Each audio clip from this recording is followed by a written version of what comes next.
Thanks, Adam. Hey everyone, it's Jack from Cultaholic.com, back again with another news update. It's a lovely day in Newcastle upon Tyne. We've got a pop punk playlist on.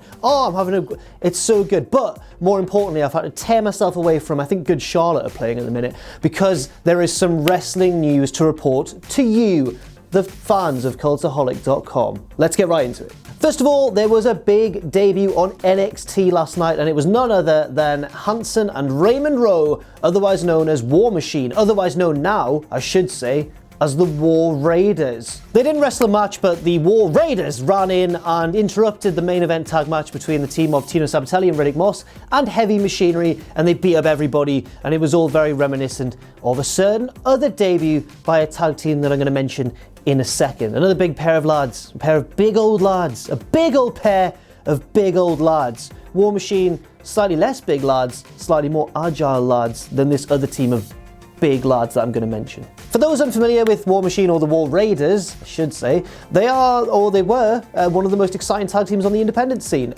They have an amazing blend of size and speed. They can obviously throw guys around and hit terrifying strikes, but also they hit some nifty backflips and stuff as well. I wonder if they'll be encouraged to do that in NXT, or if they'll want to strip them back and make them more of an old school powerhouse unit.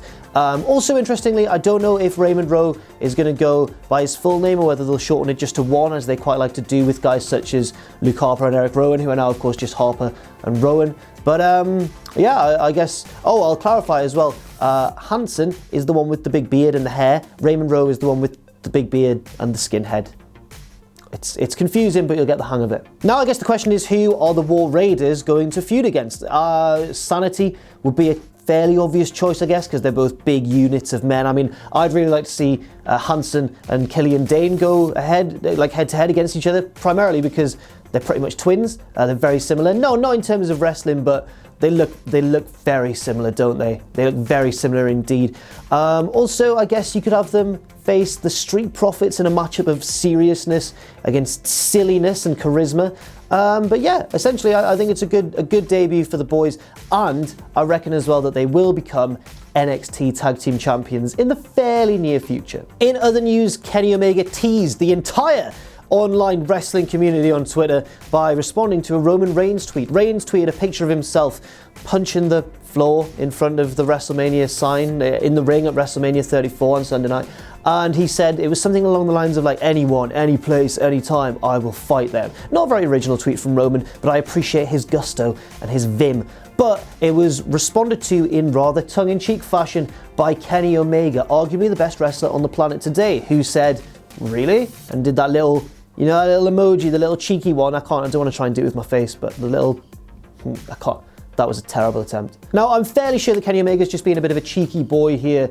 He seems to have pledged his future to New Japan Pro Wrestling and Ring of Honor and the whole Bullet Club storyline and that sort of thing. I don't actually think that he's eyeing a move to WWE. I don't even know if he's ever going to eye a move to WWE, because he's just so minted on the, in New Japan. He's maybe their top guy, or certainly will be whenever they give him the IWGP Heavyweight Championship, and I just don't know whether he'd want to move to WWE, where he'd run the very serious risk of being watered down and encouraged to kind of make himself less original, you could argue. I think in related news as well, it was recently the 100th episode of Being the Elite, which was centered around Supercard of Honor, Ring of Honor's WrestleMania weekend show.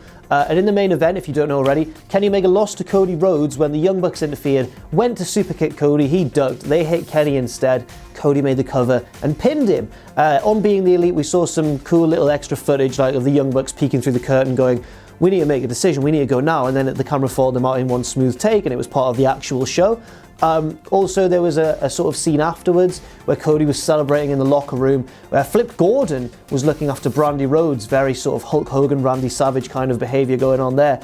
And generally, Cody was very sad at the end. He was celebrating and everyone left him one by one, even Hangman Page, and he was just left alone with his victory, but without any friends. And I think that's a message we can all take from Being the Elite episode 100. Thank you, Cody and Kenny and the boys, for teaching us something about life. And finally, Liv Morgan made a bit of a silly mistake. I hope that this doesn't get taken too seriously by WWE, because it was, I think, quite obviously a mistake.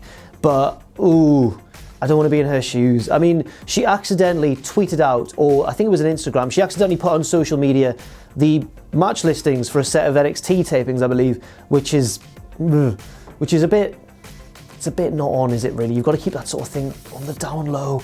But she did it and then deleted it, obviously, but I think the damage was already done. The speculation online is that she was trying to DM it to somebody and then made it a part of her story by accident, or like an innocent mistake like that. But, it's not. Back when I was working at Name Redacted Pro Wrestling, if I'd just taken a picture of the match listings and tweeted it out to my legions of followers, I'd have been I'd have been in a lot of trouble indeed. But as I say, hopefully everyone realises that Liv's just made an innocent mistake and hopefully doesn't land her in any hot water and she can continue to thrive on SmackDown as a member of the Riot Squad. That's all for now. Thank you very much for watching this news update. I've been Jack from Cultaholic.com. You can follow me on Twitter at JackTheJobber and all of us at Cultaholic. And as well, you can check out our Patreon, patreon.com/Cultaholic. And never forget, of course, to join us.